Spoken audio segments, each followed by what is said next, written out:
हम जैन परंपरा के साथ खड़े हैं, खड़े थे, खड़े रहेंगे और हमारे लिए जैन मुनि आदर हैं, आदर थे, आदर रहेंगे। हम उस सनातन धर्म से हैं जहां ऋषभ देव जी को भागवत में स्थान दिया हुआ है। जैन का अर्थ, मेरे पागलों, मेरे प्रियजनों, आप स्मरण रखना, जैन का अर्थ सीधा स्पष्ट है। जिसने अपनी इंद्रियों को जीत लिया वही जैन है। जिन्होंने आहार पर शुद्धि, जिन्होंने व्यवहार पर शुद्धि, जिन्होंने अपने जीवन की शुद्धि, जिन्होंने तन की पवित्रता के साथ साथ मन की पवित्रता कर ली, उन्हीं का नाम जैन है। और ये कहते हुए हमें गौरव है कि हम उस भारत के रहने वाले हैं और हम उस परंपरा के रहने वाले हैं और हम उस परंपरा के साथ बैठे हुए हैं जहां पूरी दुनिया में जाने पर जब हमें भोजन की दिक्कत जाती है तो हम भी हवाई जहाज में मुस्कुरा करके कहते हैं कि हमें जैन मील, अगर जैन भोजन मिल जाए तो क्या कहना।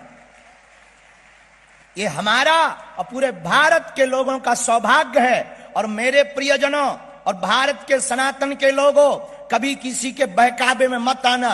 जैन परंपरा और सनातन परंपरा दो नहीं है। जैसे सूर्य और सूर्य की रोशनी में अंतर नहीं है, जैसे जल और जल की धारा में अंतर नहीं है, जैसे मीठा और मीठा के मिठास में अंतर नहीं है, जैसे गुरु और गुरु के शिष्य में अंतर नहीं है, वैसे ही सनातन और जैन परंपरा में भी अंतर नहीं है। जिस प्रकार कोई मीठा से मिठास अलग नहीं कर सकता, जिस प्रकार कोई नदी की धारा से धारा अलग नहीं कर सकता, सूर्य की रोशनी से रोशनी अलग नहीं कर सकता, उसी प्रकार कोई सनातन परंपरा से जैन परंपरा को भी अलग नहीं कर सकता। ये वही परंपरा है जो श्रीमद् भागवत पुराण के अंतर्गत परम तपस्वी एकनिष्ठ महात्मा प्रथम तीर्थंकर श्री ऋषभ देव जी महाराज के पावन चरित्र को गाया जाता है। पूज्य श्री ऋषभ देव जी महाराज, जिनके सामने सभी सिद्धियां खड़ी हो गईं, पर धन्य हैं जैन मुनि, धन्य हैं भारत के जैन परंपरा के प्रवर्तक महात्मा। मुनि से महात्मा बनते हैं और महात्मा से वो परमात्मा की यात्रा करते हैं।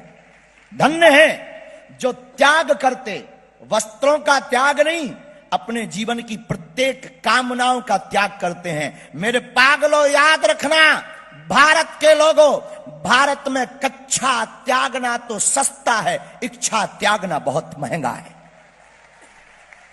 मेरे प्रियजनों, साधु बनना बहुत सरल है, मुनि बनना बहुत सरल है, पर मुनि बने रहना बहुत कठिन है।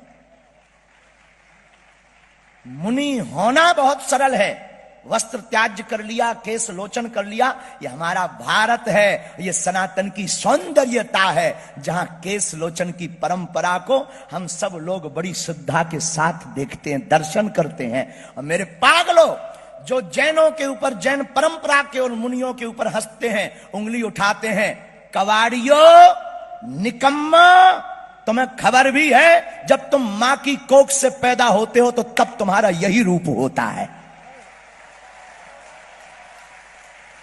बहुत से लोग जैन महात्माओं पर उंगली उठाते हैं। तो हमारा एक चेला चंगीलाल, वो हमको मिला, ये क्या पागलपन है, कपड़े त्याग कर समाज में घूम रहे हैं, ऐसे रहने में अच्छा है क्या? हमने कहा, ठटरी के बरे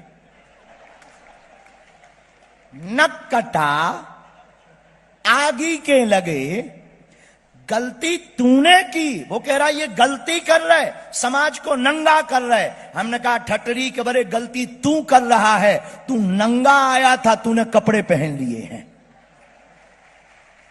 ये तो वास्तविक शाश्वत रूप का परिचय करा रहे हैं, ये तो वास्तविक मूल तत्व का परिचय करा रहे हैं, ये तो वास्तविक तत्व ब्रह्म का परिचय करा रहे हैं, ये तो पंच तत्व का परिचय करा रहे हैं, ये पंच कल्याण परंपरा का निर्वाहन करवा रहे हैं। और यह आत्मा से परमात्मा के बीच में मिलने का जो पर्दा है, उस पर्दे को निकाल करके आत्मा और परमात्मा को एक करवाने का काम करवा रहे हैं। इसलिए मेरे प्रियजनों और मेरे पागलों, हमारी बातें शायद किसी व्यक्ति के हृदय में ठेस पहुंचाए या किसी को बुरा लगे तो हाजमा की गोली खा लेना, क्योंकि हम तुम्हारे बुरे लगने के लिए या अच्छे लगने के लिए नहीं बोलते। हम सनातन को बचाने आए हैं, हम जैन परंपरा के साथ खड़े हैं, खड़े थे, खड़े रहेंगे। और हमारे लिए जैन मुनि आदर हैं, आदर थे, आदर रहेंगे। हम उस सनातन धर्म से हैं जहां ऋषभ देव जी को भागवत में स्थान दिया हुआ है।